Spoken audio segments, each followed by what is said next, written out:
Alright guys, I'm gonna make this short and sweet. I'm home from the hospital.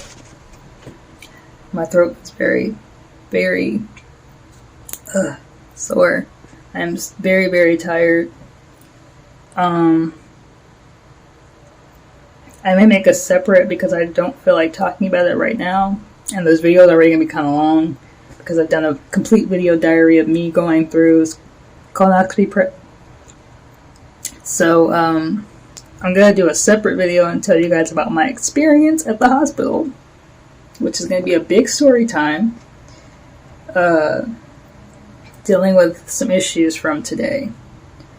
I will say though, the anesthesia that they put you under for this particular procedure, I hated it. I woke up miserable and like just not here, and yeah, so like I was shivering. It was like having withdrawals if you were like, you know, well, okay, I wouldn't even say that. It was like if I've never been roofied before, but it felt like what I imagine it would feel like if you were roofied through an IV. And you were like, you weren't aware that was happening. You woke up the next day and you were just like, oh my god, shivering, all types of shit. Like, it was just the worst reaction you could possibly have. That was me today with anesthesia. I hated it. I was miserable. I was emotional. It was just, it was not a good procedure day. I don't like procedures in particular. I have to do them all the time. I literally live at the hospital. I've been there so much they know me there, which is kind of sad. But it happens in life with chronic illness people, and invisible illness people. All of us have to deal with this stuff, and this is why I'm chronicling this, because not a lot of people talk about it. People talk about it, but I don't feel like enough people talk about it. And instead of me being like, oh my god, no, I don't want to talk about it, it's too hard. The hardest thing is to other people feel like they need to suffer by themselves. So, this is why I document all this stuff. And this is why I take you guys along with me. So that, I mean, you know, like, I'm not the only person that goes through this stuff. When I have to go through stuff I've never gone through before, looking at other people's videos helps me. So to be able to give that back to someone else makes me feel like I've done what I feel like I'm supposed to do in going through something. The whole point is to learn from it and to teach other people. So this is why I'm doing this for you guys. Not fun. My lip, if you can tell, is like super. Look at my lip, it's swollen on the inside. My other lip is all red from them trying to take the thing out. And look at that right there. See that? Yeah. Just my lips are always screwed after procedures, big procedures like that.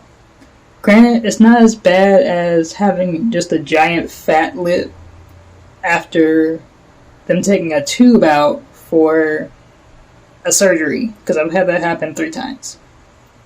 I've had, thankfully, only 3 surgeries in my life. I may have to have another one. I will share this. They found out I have hernias internally. I didn't know you could have, not hernias, hemorrhoids internally. I didn't know you could have them anywhere other than externally. You can also have them on your intestines, which is probably why my intestines feel like they want to fall out, because they're heavy. They said they're mild hemorrhoids, but your intestines are sensitive, so it's still a big deal, and I'm supposed to be getting medicine for that. They said. One of the nurses were like, oh, just use some preparation H wipes. How's that going to help me internally? I also got diagnosed, from what they told me they saw, with microscopic colitis. They also took out a biopsy for H. pylori, but I just got stool tested for that, and the infection is gone. You guys know I struggled with that for a month and a half. It's miserable, horrible. I don't wish it on my worst enemy. terrible thing to have to go through. I don't wish that on anybody. So, not fun.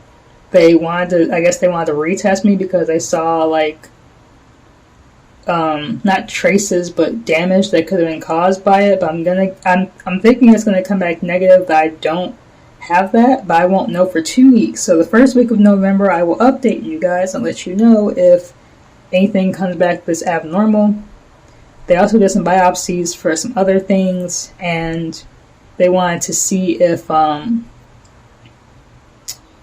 any of that stuff comes back with anything that they can tell me else is wrong. Like, I really need something else being wrong with me at the moment. I have enough chronic conditions, thank you.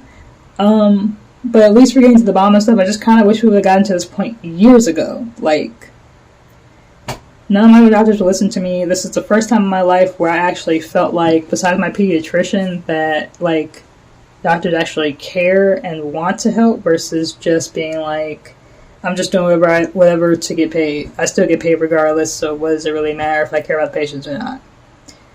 Why are you still doing this if you don't want to be a doctor? You could literally do anything else but this. So, that's my thing with that. So, but I at least wanted to share that with you guys. I will do a different story about day of the hospital. I think I did that with my MRI years ago when I had, well, not even just my MRI, all my other tests I had to go in for when I was preparing for my spine surgery 5 years ago. Soon to be 6 years ago, which is crazy to me that it's been that long. But yeah, hopefully I don't have to have any more surgeries. Depending on what goes on with my internal organs, they still won't give me my stupid medicine to help me stay regular so my body doesn't have to squeeze the shit out of itself to, like, you know, remove waste. So that's where the hemorrhoids I'm gonna say came from. My body squeezing itself trying to get the blockages out when it shouldn't be doing that, and they shouldn't exist anyway. So I need that medicine for that. I don't know, the pharmacy won't give it to me without me paying $1,800, which I'm not doing. I need to talk to my doctor and see if she can give me something else. I don't think that they give you anything else for my particular case, which sucks because that's kind of the situation that a lot of us face. Like, they just can't give you a lot of things to help you with your particular case if it's more of a severe case. In this case, it isn't just constipation, I have full-on blockages. I've been dealing with blockages for years, but I was always told that it was constipation, and my GI doctor had to tell me, like, no, from what you described to me and what is in your charts, this is what this is. So, it's tired of dealing with this stuff, guys. It sucks. But at least I get to tell you guys that you're not alone. This stuff it can happen to anybody. Not just me. There's so many other people that deal with this that don't talk about it, and, like, we should be talking about it. This is why I talk about it. So, like, people know what's going on, people know this stuff exists, and that they're not the only person dealing with it. When you don't feel alone and you feel like you have a sense of community, I wouldn't say it's easier, but it makes it, I don't know, you have somebody to relate to that can also relate to your situation, and that's pretty cool. So this is why I do what I do. This is why I make the videos I make. And a lot of you guys have reached out to me and told me that this helps you, so as long as it helps you, I'm going to continue doing it. But yeah, I'm going to end the video right here. I may check in briefly tomorrow to let you guys know how I'm doing. And this is going to be a long video. I have so many clips. This is going to be a long video to edit. I may have to split it into parts, but hopefully you guys will find it informative and like it and all the things. So I hope this helps you. If it does, comment down below. Comments should be back on. They weren't on for a long time and YouTube didn't tell me, so they should be back on. They should be where you can comment and I can respond back. But if this helps you guys and you want me to keep taking you along on my journey health-wise, I'm happy to do that. So, yeah. I mean, I share it on Instagram all the time. I don't mind sharing it to YouTube too, and I've done that, and you guys have told me that it helps you or helped a friend of yours that, like, was going through the same thing I went through. So, it made them less scared. If I can make any of you less scared as I am going through all this stuff, I'm happy to do that. So, but I'm going to end the video here. You guys may or may not see me tomorrow. It depends on how I feel anesthesia-wise. Right now I feel terrible and I'm losing my voice. So I'm going to end the video here. See you guys maybe not tomorrow. If I don't, I love you guys. Half heart. I'm holding my phone with the other hand. And I'll see you in my next video for O-WEEN. Bye and peace out.